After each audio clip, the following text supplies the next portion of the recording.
Prajurit Houthi bajak kapal Yunani Sounian, kapal terbakar hebat usai dibom. Kelompok militan Yaman, Houthi mengaku telah menyerang dan membakar kapal Sounian di Laut Merah. Kondisi kapal rusak parah karena terbakar dan terdapat lubang menganga di beberapa titik. Pengakuan tersebut diumumkan Angkatan Bersenjata Yaman pada Kamis, tanggal 29 Agustus tahun 2024. Mereka turut menerbitkan adegan baru penyerbuan dan pembakaran kapal Yunani Sounian. Kapal tersebut diserang karena diduga melanggar keputusan untuk melarang masuk ke pelabuhan-pelabuhan yang diduduki Palestina. Dikutip dari Al-Mayadin, video tersebut memperlihatkan kerusakan yang terjadi pada kapal setelah diserang. Sementara seorang prajurit angkatan bersenjata memeriksa dari dalam. Prajurit tersebut bersiap untuk meledakkannya dan membakar kapal. Pemimpin gerakan Ansar Allah di Yaman, Abdul Malik Al-Houthi memberikan keterangan. Ia membenarkan pasukannya menyerbu kapal Sounian. Al-Houthi mengungkapkan bahwa 2 tim Angkatan Laut Yaman menyerbu kapal tersebut dalam 2 tahap dan 2 operasi. Selanjutnya menghancurkan muatan di dalamnya setelah memasang jebakan dan meledakkannya. Israel diteror 2 ledakan misterius, warga sipil sekarat. Pasukan Pertahanan Israel, IDF, mengonfirmasi militan Palestina melakukan tembakan hingga mengakibatkan ledakan misterius. Adapun ledakan itu terjadi di 2 lokasi berbeda hanya berselang 15 menit saja. Dikutip dari The Times of Israel, ledakan pertama terjadi di pom bensin di persimpangan Gus Etzion di tepi barat. Militer Israel mengirim pasukannya ke lokasi kejadian dan mengklaim berhasil menembak mati militan Palestina. Pelaku berhasil dilumpuhkan saat 2 bom mobil yang diduga diledakkan di wilayah Gus Etzion pada Jumat, 30/8 malam.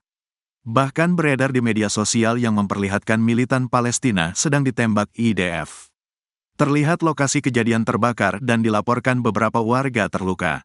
Sementara ledakan kedua terjadi di pemukiman Karmei Tezur di tepi barat.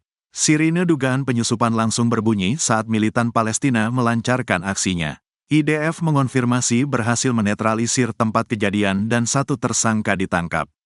Militer Israel pun sedang menyelidiki apakah kedua ledakan ini saling berkaitan.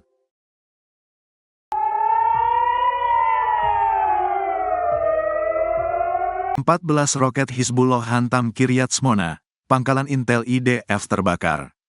Roket Hizbullah kembali menjebol sistem pertahanan udara Iron Dome Israel pada Jumat, tanggal 23 Agustus tahun 2024.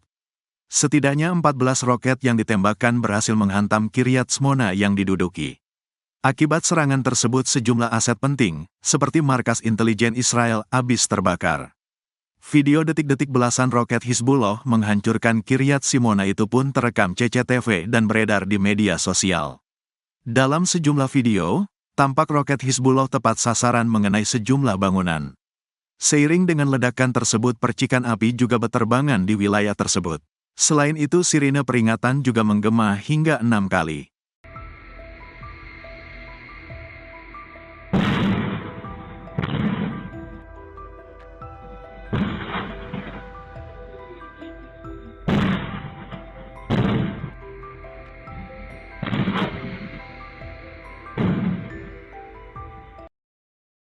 Hizbullah bombardir aset militer Israel, IDF dibuat tak berkutik. Pasukan perlawanan di Lebanon, Hizbullah menyerang wilayah Israel menggunakan sejumlah senjata. Serangan itu menargetkan barak militer hingga peralatan mata-mata militer rezim Zionis. Dikutip dari Al-Mayadin, serangan beruntun ini dilakukan Hizbullah pada Kamis, tanggal 22 Agustus tahun 2024. Mereka meluncurkan serangkaian serangan artileri, roket dan pesawat tak berawak terhadap aset Israel. Mulanya mereka menembakkan peluru artileri kaliber besar ke barak Biranit di dekat perbatasan Palestina-Lebanon pukul 7 pagi.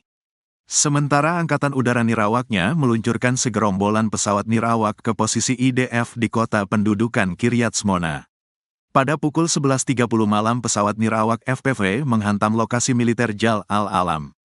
Pesawat nirawak serang satu arah mini itu meledak dan mengenai perangkat lunak mata-mata Israel yang dipasang di lokasi tersebut.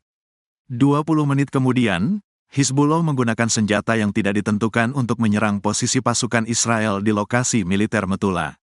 Selanjutnya menyerang posisi IDF di lokasi militer Al-Gajar. Serangan itu diklaim menewaskan militer Israel dan ada pula yang luka-luka. Militan yang didukung Iran ini turut menembakkan roket menyasar lokasi militer Al-Sumakah di perbukitan Kfar Chouba.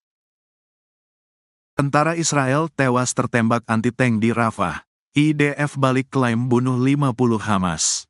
Menurut laporan pasukan pendudukan Israel, tentara tersebut terbunuh pada Kamis, tanggal 22 Agustus tahun 2024. Dikutip dari The Times of Israel, insiden terjadi saat pasukan terus melanjutkan operasi di seluruh jalur Gaza. Menurut laporan, identitas tentara yang terbunuh itu ialah Sersan Ori Ashkenazi Nechemia, 19. Ia berasal dari Brigade Lapis Baja ke-401, Batalion ke-46, dari Ashkelon.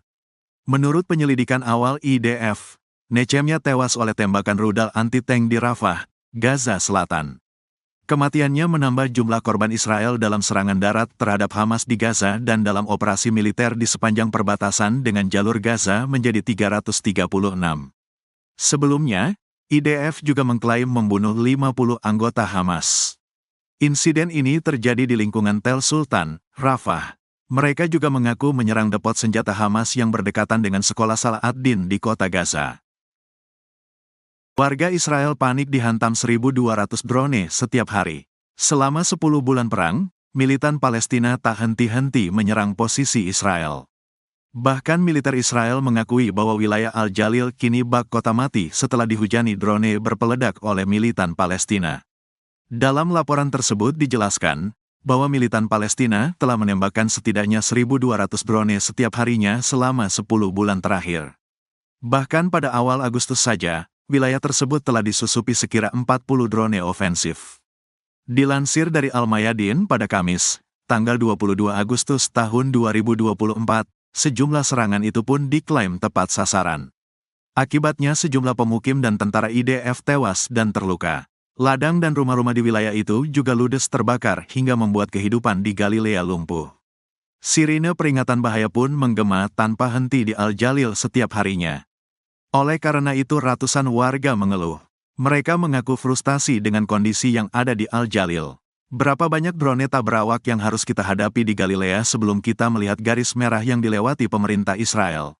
Kondisi itu pun membuat ratusan ribu pemukim panik hingga memutuskan untuk mengungsi dari wilayah tersebut.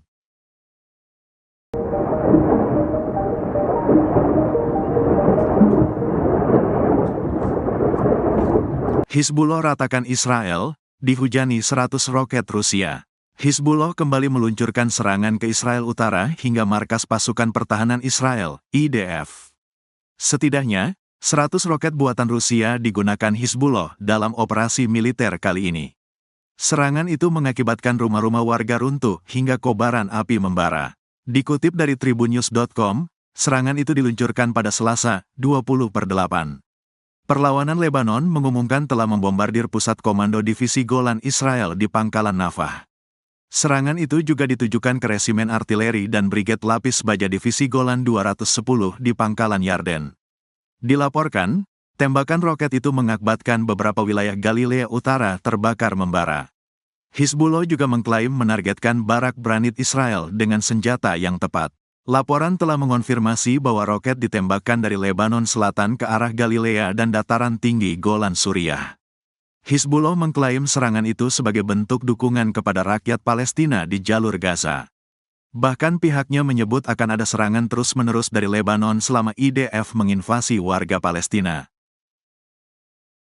Hizbullah luncurkan 250 rudal, Israel digempur 2 hari berturut-turut.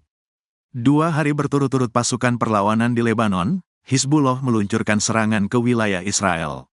Ratusan rudal ditembakkan dari Lebanon ke Israel Utara membalas kejahatan militer rezim Zionis. Dikutip dari VOA, serangan tersebut dilakukan pada Selasa, 20/8, dan Rabu, 21/8. Sebelumnya, Hizbullah meluncurkan lebih dari 200 proyektil ke arah Israel. Serangan balasan ini setelah Israel menargetkan depot senjata Hizbullah sekitar 80 km, 50 mil, dari perbatasan. Ledakan hingga kebakaran hebat terjadi seusai insiden tersebut. Hari berikutnya, Hizbullah meluncurkan lebih dari 50 roket. Roket tersebut menghantam rumah-rumah pribadi di dataran tinggi Golan yang dianeksasi Israel. Seorang pria berusia 30 tahun terluka parah akibat pecahan peluru. Sementara sebuah rumah dilalap api, dan petugas pemadam kebakaran mengatakan mereka mencegah tragedi yang lebih besar dengan menghentikan kebocoran gas. Serangan itu terjadi sehari setelah Menteri Luar Negeri AS Antony Blinken bertemu dengan sesama mediator Mesir dan Qatar.